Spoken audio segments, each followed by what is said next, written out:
Welcome, everybody. Hopefully you're all starting to recover now after a coffee break. Yeah, as James mentioned, got a bit of an odd background, mix of stuff, but kind of when he gave us such a broad topic to talk about, I kind of thought, right, well, what do I talk about if he gives me a broad topic? Well, I work with tech startups in an R&D capacity, and now I'm working in close combination with a craft beer. So I thought I'd look at kind of when and whether to consider scalability, and then the idea in terms of sort of the tweet that we had to do would be, to summarize it, would be that while the basic notion is intuitive, scalability actually has no generally accepted definition. So how and when then to kind of consider scalability, particularly in a world of minimum viable products? You know, you're all very familiar with that, so where does that come in tech and beer? So I'm going to propose, kind of preach to the choir here, converted here, but you don't consider scale until you have a quality MVP. I think most people will agree on that. Just get on, do your MVP, get your quality, then worry about your scaling. But I think, you know, from talking to people and from my own experience, that it's good to know the key elements that will be relevant to scaling your craft as you build. So you might not worry about them, you won't spend any time actually optimizing for it, but it's good to have an awareness of it as you go through.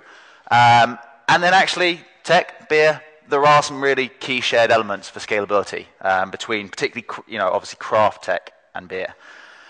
So really quickly, just why not to consider scalability during your MVP development? Again, preaching converted here, most of you, but you waste precious time and resources on non-critical tasks.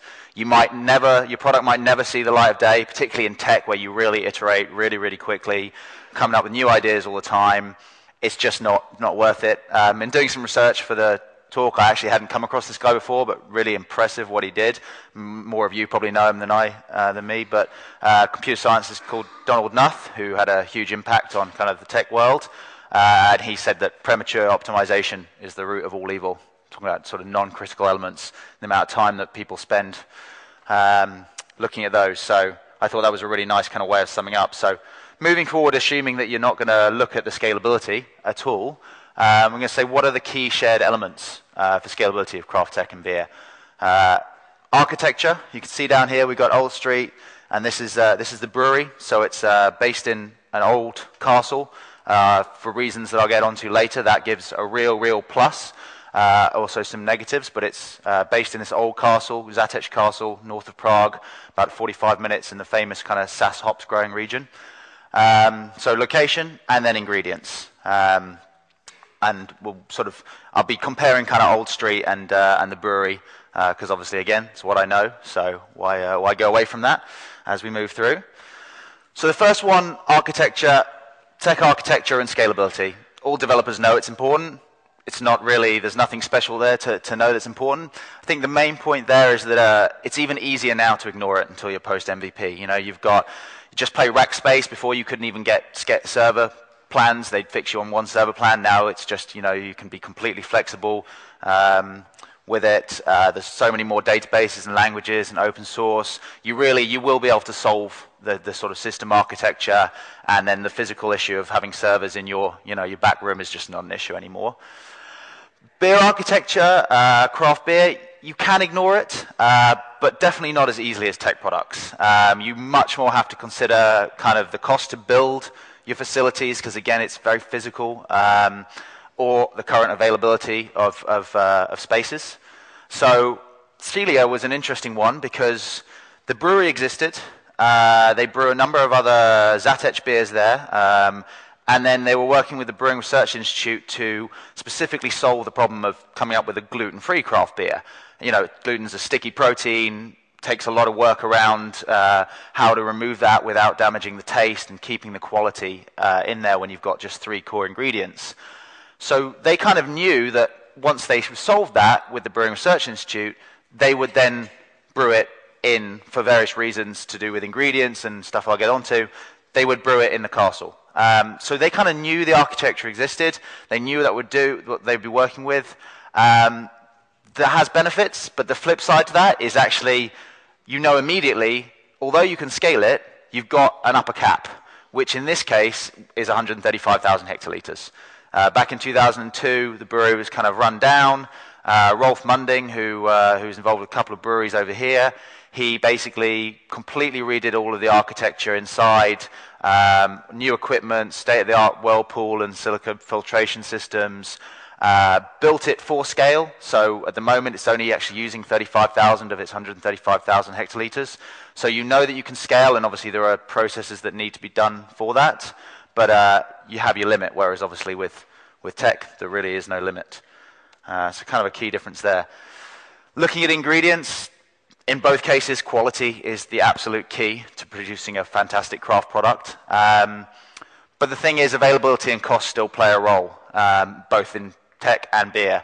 And I'd say the most key in both is your staff. You know, I mean, certainly in tech, you guys will agree. Your staff is what makes it happen. You know, talking about Twitter and, you know, going out to where, you know, looking at who's contributing to open source, get people that share your culture, share that passion is absolutely crucial. Although availability and cost matter, you know, so Old Street's great, Silicon Valley's great, Berlin's great because you get, you know, all of those staff around that you can, you rely on, and then when there's lots of them there, the cost hopefully comes down a bit. You can get around in the tech world. I don't know if you guys have come across well, obviously no WordPress, but I mean in terms of their model, so they don't have a head office. They just, well, I found this out the other day, I thought it was really cool. Don't have a head office, 150 people around the world. If you want to work for them, they never put jobs out there. You have to contact them, say why you want to work with them. They give you basically kind of an internship for 3 months. If you get to grips quickly with the way they're working and their culture, then they'll hire you.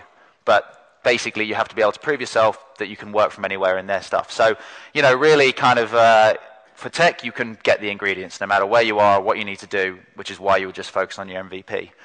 For Celia, it was a little bit different. It was something they had to consider in developing the craft.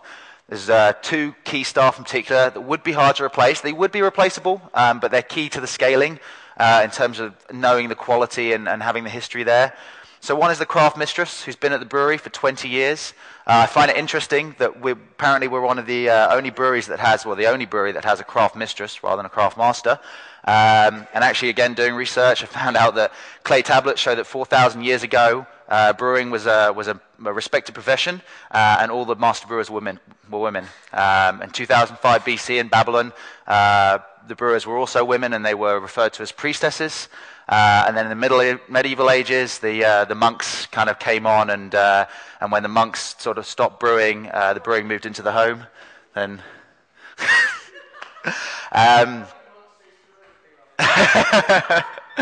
so yeah, and then the Soviet brewmaster Thomas Lazek, who basically redid all the architecture, was key to kind of coming up with what we'll get onto a bit controversial subject, but the patent that Celia has around deglutinization. Those 2 people and the combination of their expertise and their local knowledge of the market are really key to kind of being able to scale the craft. If you look at this picture here, this is the maturation tanks, 59 days to brew Celia.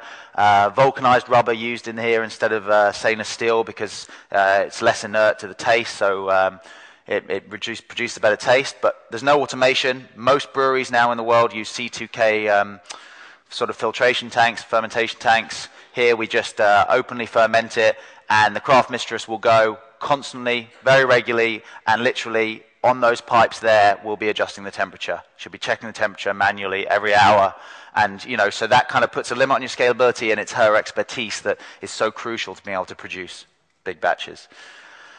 Again, the tech ingredients can be obtained anywhere for scalability, mostly hardware and money. I mean, hardware is, you can get it anywhere, get it shipped anywhere. It's getting smaller and more portable. Money is more ethereal than ever. Okay, you get VCs that like to huddle together in their nice cities, you know, but for the most part, money can kind of be gotten anywhere. Again, physical ingredients for beer, you can get most of them anywhere. You could financially viably take the hops and malt, you know, sort of Sass hops, which is grown in the region around Zatech, are crucial. They have a spicy, clean bitterness. We're the only brewery in the world to use 100% Sass hops. Everybody else sends them to, you know, US and Japanese beers use Sass hops, but they cut them with other hops because they're too expensive to use commercially. So we have that advantage. So if you ship them, it would be more difficult to do that. Local Moravian malt, kind of the combination of the 2 is crucial. Water, on the other hand, you really couldn't feasibly move that. So you really couldn't scale this craft beer anywhere else, because as soon as you change the water, you're going to change the product. So, you know, it'll still be Celia, you can still brand it, but it's not that absolute classic product that they worked really, really hard to develop. Think Guinness in Africa, if anybody's had Guinness in Africa. It just doesn't taste the same. You can send ingredients over there, but they're not sending water from Dublin. So, you know, that's really where the problem comes in. So kind of this limitation to beer, scalability, tech manages to avoid that. Location, again, you know, we're talking about beer, it's kind of a pinch point.